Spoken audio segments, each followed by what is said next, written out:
Good morning, aviators. It's good to see you again.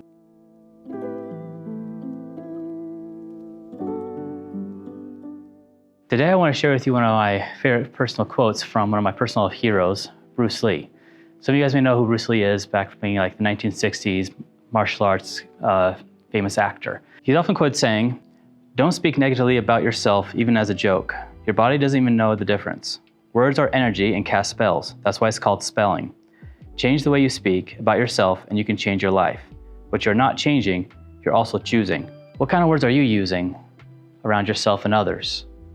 Is that helping to improve yourself or degrade? I want you to now think about these words and compare that to something else we use all the time.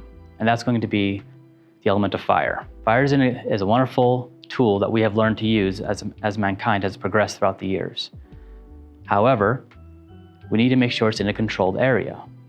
When we have a small flame, it can light up an entire dark room, or if we use it in small controlled bursts, we can move heavy vehicles hundreds of miles at speeds that were unimaginable 100 years ago.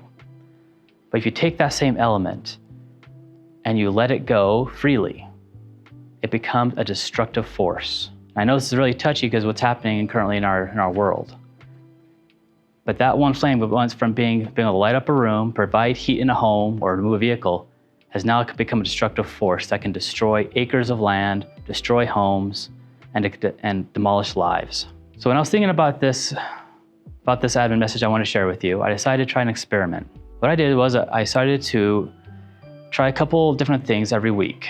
One week, I decided to listen to some very explicit music. During my time when I was listening to it, I noticed a few things. One day when I came home from work after listening to some of this music and words that they would use, I noticed that my two little kids, my 4- and 6-year-old, were in a huge little fight with each other over their little game. And I noticed that I was quicker to anger, and I almost started going to just start cursing and swearing at my little kids. Words I would never consider doing. Now, here's what you understand, I do not swear or curse. I try to avoid doing so most of my life. So the fact that this was happening, I was shocked. The next week, I decided to switch up the music, and I went to something completely the opposite of the very explicit music. This time, I was surrounding myself with a different kind. And I noticed that I was slow to anger. And the funny thing was, that same week, my 4- and 6-year-old once again got in almost the exact same fight again, over almost the exact same instance.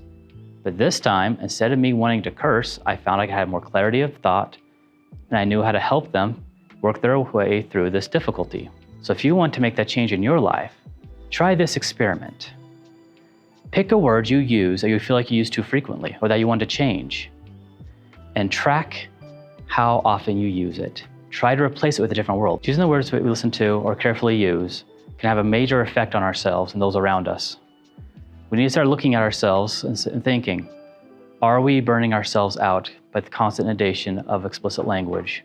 Or are we controlling it and using it for a better purpose? Let's use our words and language to uplift one another and bring something more to our school and ourselves. Until next time, aviators.